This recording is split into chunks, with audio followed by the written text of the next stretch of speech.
Estas son las recomendaciones para la manipulación de la vía aérea e intubación orotraqueal de pacientes con sospecha o diagnóstico de infección por COVID-19.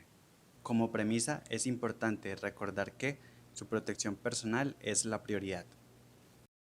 Para la atención del paciente se debe contar con una antesala, aislada tanto del sitio donde está siendo atendido como de las áreas de circulación.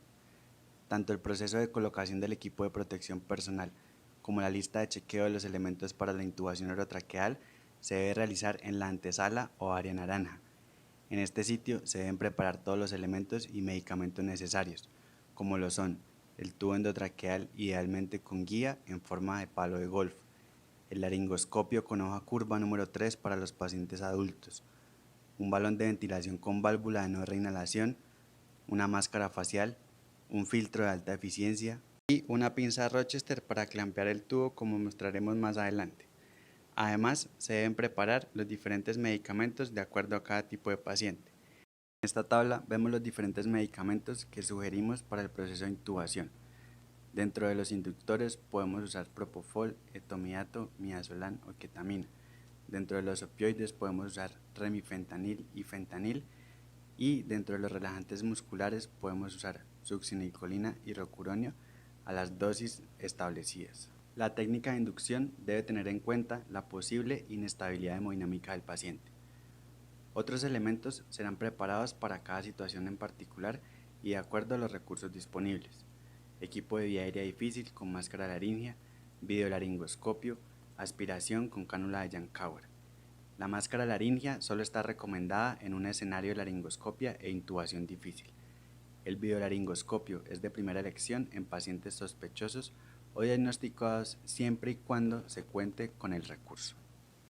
Recordar que se debe tener como premisa que el equipo de protección personal debe estar disponible para todo el personal que participe en el procedimiento y se debe tener especial cuidado para evitar la autocontaminación. Es importante que este procedimiento se debe planear con anticipación.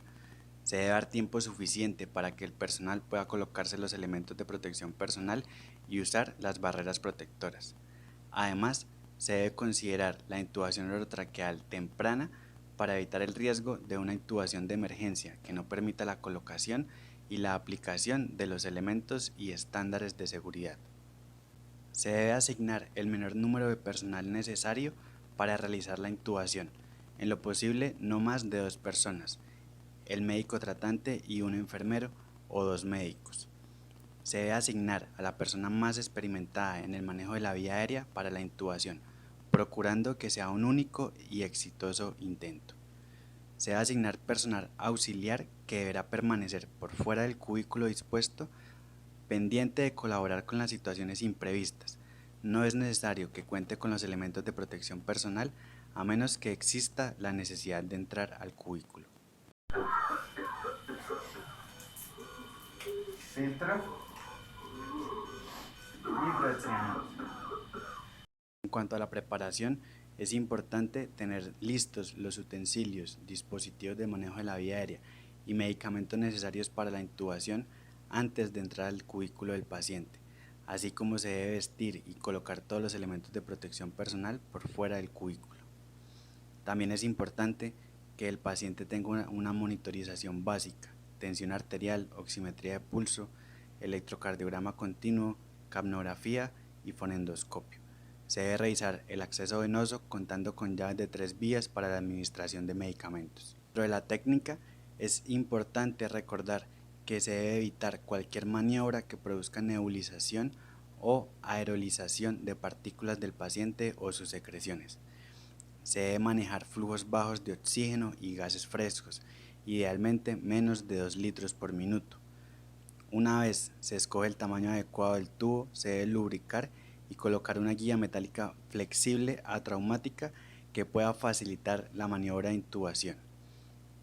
En la preoxigenación es importante recordar que se debe hacer con una fuente de oxígeno al 100%, máquina de anestesia, balón autoinflable con válvula de no reinhalación y bolsa de reservorio, durante al menos 5 minutos, haciendo hermetismo completo y evitando la ventilación con presión positiva. Solo en casos de necesidad se hará asistencia con presión positiva a volúmenes bajos. Se debe realizar la técnica de inducción de secuencia rápida independientemente de la presencia de estómago lleno o vía aérea difícil, utilizando los medicamentos propuestos. Se debe garantizar un adecuado plano anestésico para evitar reflejos de tos que esparzan partículas contaminantes. Se debe evitar la atomización de anestésicos locales o lubricantes por el riesgo de producir aerosoles del virus. Si se dispone, se recomienda el uso del videolaringoscopio. Una vez intubado el paciente, se retira la guía metálica flexible e inmediatamente se debe clampear la luz del tubo endotraqueal con una pinza y solo después de esto se debe inflar el neumotaponador. Se debe colocar un filtro de alta eficiencia entre el tubo endotraqueal y el circuito respiratorio o pieza en Y. Siempre que se hagan cambios en los sistemas o circuitos de respiración, se debe clampear el tubo con una pinza, evitando que se escapen partículas contaminantes, teniendo siempre la precaución que sean periodos cortos para evitar barotrauma en el paciente. Se debe confirmar la correcta ubicación del tubo con parámetros clínicos y paraclínicos. Se recomienda el uso de capnografía. Una vez intubado el paciente y manejando la técnica del doble guante, se debe cubrir la hoja del laringoscopio con el guante externo y se debe introducir en una bolsa con doble sello para ser enviada a su posterior esterilización. Esta técnica puede ser modificada a 3 guantes para quien realiza la intubación, de tal forma que al acabar el procedimiento queden 2 guantes, de los cuales el exterior debe ser cambiado para el proceso de retiro de los elementos de protección personal. Todos los elementos que no se usaron y los medicamentos se deben desechar dentro de la misma sala en la que se encuentra el paciente. Se debe continuar el protocolo de retiro de los elementos de protección personal que se debe realizar en la antesala, comenzando por el cambio de guantes externos. Después de retirar los elementos protectores, se debe evitar tocar el cabello o la cara antes de realizar un adecuado lavado de manos. Muchas gracias por su atención. Esperamos que esta información sea útil en el abordaje de la vía aérea de los pacientes con diagnóstico o sospecha de COVID-19. Dirección: Dr. Héctor Torres, profesor del posgrado en Anestesiología y Reanimación, UIS. Dr. Javier Martínez, coordinador del Servicio de Urgencias del Hospital Universitario de Santander. Dr. Agustín Vega, coordinador del Servicio de Infectología del Hospital Universitario de Santander. Edición: Oficina de Prensa, Hospital Universitario de Santander. Agradecimientos especiales al Dr. Jairo Estupiñán y al Dr. Sergio Castellanos.